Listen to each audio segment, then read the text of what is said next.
Bonjour à tous et bienvenue sur France 2 sur les chemins de la foi. Ce matin, Sagesse bouddhiste poursuit son entretien avec sa sainteté le 17e Karmapa. Il nous invite à ouvrir nos cœurs envers les autres afin d'accéder à un monde meilleur.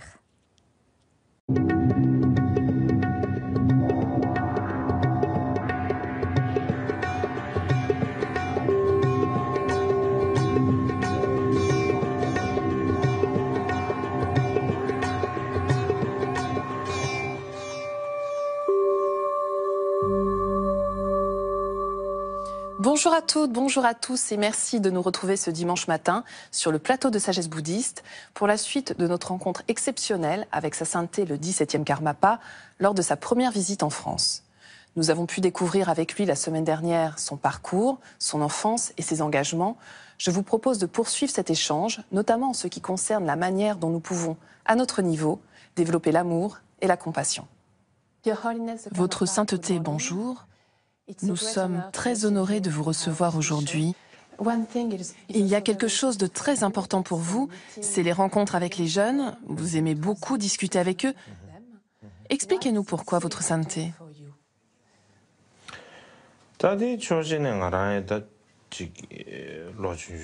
D'un côté, je suis moi aussi jeune et suis du même âge qu'eux, ce qui facilite notre communication. Ces jeunes sont aussi ceux en qui l'on place nos espoirs pour le futur. Donc, on discute ensemble, on échange par rapport aux difficultés auxquelles on fait face, on discute de nos projets, et je pense que c'est très important de faire ça. J'aimerais que l'on aborde maintenant un sujet qui vous tient particulièrement à cœur, celui de l'environnement.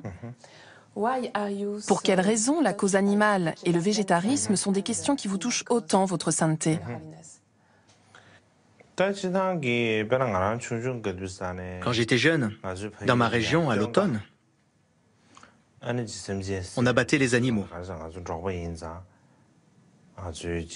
Comme on était des nomades, l'essentiel de notre nourriture venait des produits animaliers, la viande étant l'aliment principal.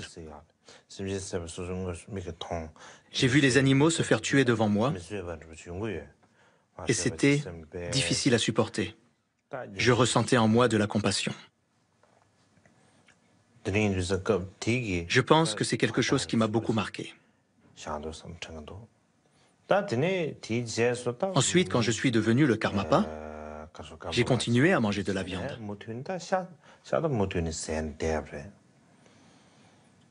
Par contre, après mon arrivée en Inde, j'ai décidé d'arrêter de manger de la viande. De nos jours, dans les villes, quand les gens vont pour acheter de la viande, ils se rendent dans les supermarchés et achètent la viande déjà emballée et ne voient pas vraiment d'où vient la viande, ce que vivent les animaux, les souffrances qu'ils endurent. Mais moi, comme je l'ai vu de mes propres yeux dans mon jeune âge, c'est quelque chose qui m'est vraiment difficile à supporter. Petit, je ne pouvais pas me passer de viande. Mais en Inde, les conditions pour ne plus manger de la viande étaient réunies. Cela fait bientôt 10 ans que je suis devenu végétarien.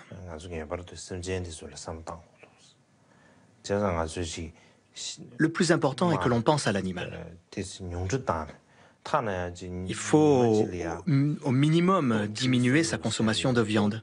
Au minimum faire le choix de manger de la viande qu'une fois par jour, par exemple. Beaucoup de monde m'ont suivi et soutenu dans cette démarche. Particulièrement dans les régions nomades du Tibet, ils ont suivi mes conseils et beaucoup ont arrêté de manger de la viande. Ce qui est incroyable car, habituellement, ils n'ont pas grand-chose d'autre que de la viande pour se nourrir.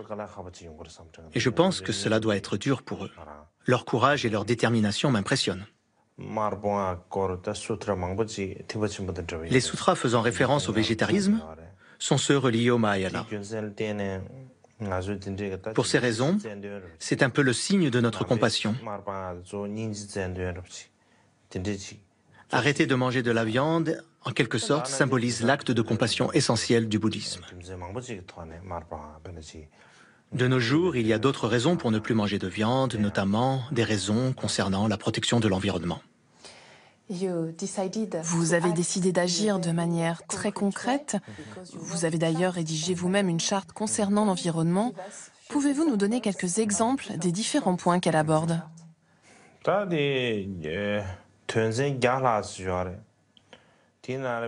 Il y a plus d'une centaine de points.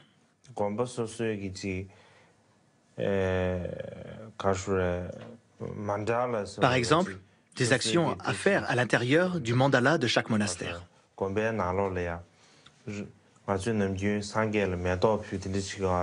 Traditionnellement, on offre des fleurs au Bouddha.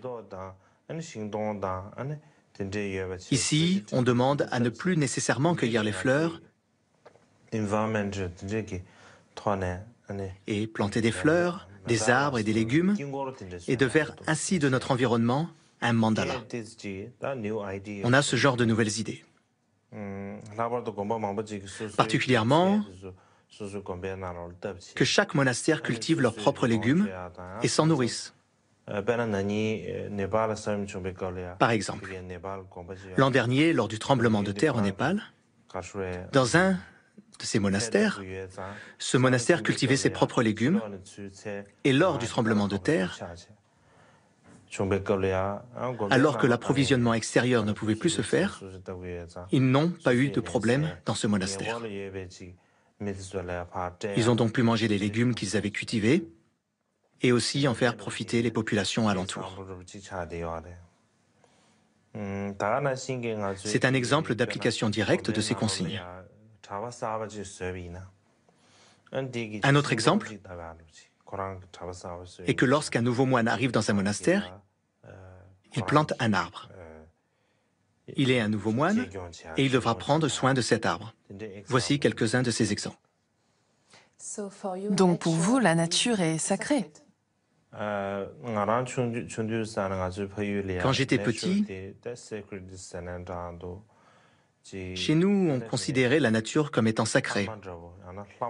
On la voyait comme notre mère ou une déesse. Quelqu'un qui nous protège, qui nous nourrit. On pensait ainsi, et je pense que j'ai cette notion encore bien ancrée en moi. Vous employez l'expression de spiritualité humaniste. Vous soulignez qu'il est important d'intégrer notre vécu à notre chemin spirituel. Comment faire concrètement? À mon avis, le plus important est de comprendre qu'à la base, on est tous des humains, on souhaite tous le bonheur et ne voulons pas la souffrance. On doit garder cette base à l'esprit et pratiquer et enseigner le Dharma. Si on enseigne en gardant cette notion de base, l'enseignement religieux prendra du sens et sa mise en application se fera sans faute. Cela aussi amènera les religions à mieux se comprendre les unes les autres, à vivre en harmonie. Il est donc pour moi important que l'on n'oublie pas cette base commune qui est que nous sommes tous des humains et que nous aspirons tous au bonheur et ne souhaitons pas souffrir. Vous insistez sur le fait que la véritable compassion doit être suivie par l'action. C'est très important pour vous. La compassion est quelque chose de plus fort que ce que l'on nomme communément la sympathie ou l'empathie. C'est un acte dans lequel nous nous investissons, qui demande plus d'implication personnelle. Car dans la compassion, l'individu compatissant et l'objet de sa compassion ne sont pas différents. On devient une partie de celui envers qui on éprouve de la compassion. Considérant ainsi, on pourra appliquer à l'autre, voir en l'autre, tout ce que l'on ressent. Cela va faire croître en nous de la force mentale et le courage pour véritablement œuvrer au bien de l'autre. Pour moi, la compassion n'est pas qu'une simple compréhension intellectuelle. Notre monde traverse aujourd'hui un grand chaos pour des raisons diverses, attentats, changement climatique, guerre. Quel regard portez-vous sur ces tragiques événements, Votre Sainteté?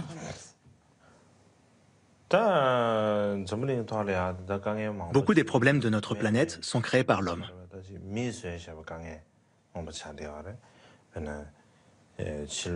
À commencer par les problèmes de l'environnement jusqu'aux attentats. Tous ces problèmes sont faits par l'homme.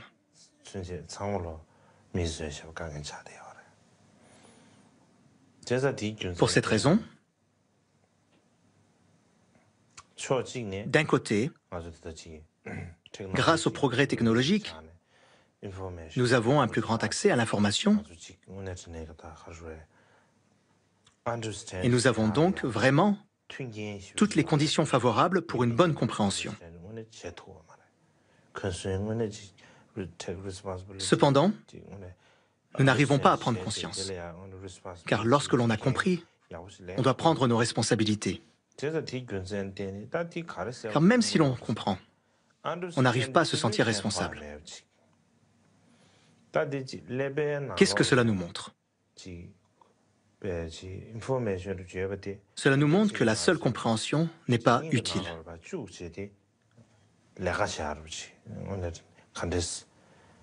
Comment amener cette information que l'on a dans notre cerveau à notre cœur? Il me semble important de savoir comment rendre ces informations utiles.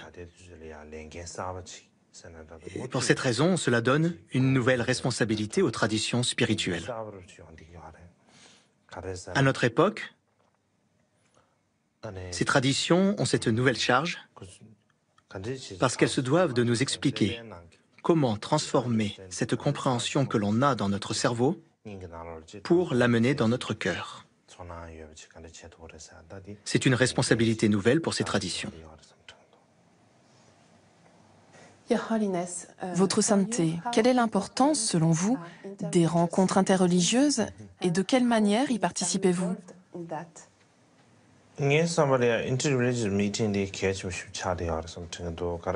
Je pense que les rencontres interreligieuses sont devenues très importantes.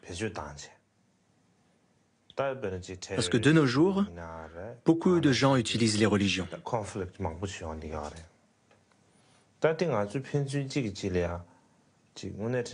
Certains à des fins terroristes ou pour créer d'autres conflits.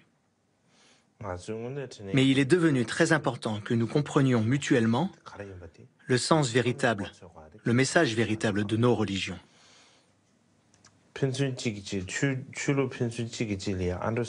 Si les religions se comprennent mutuellement, nous pourrons ensuite travailler ensemble au nom de nos religions, pour la planète.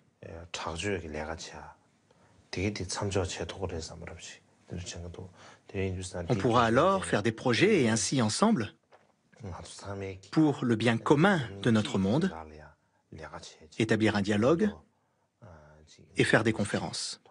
C'est un point important.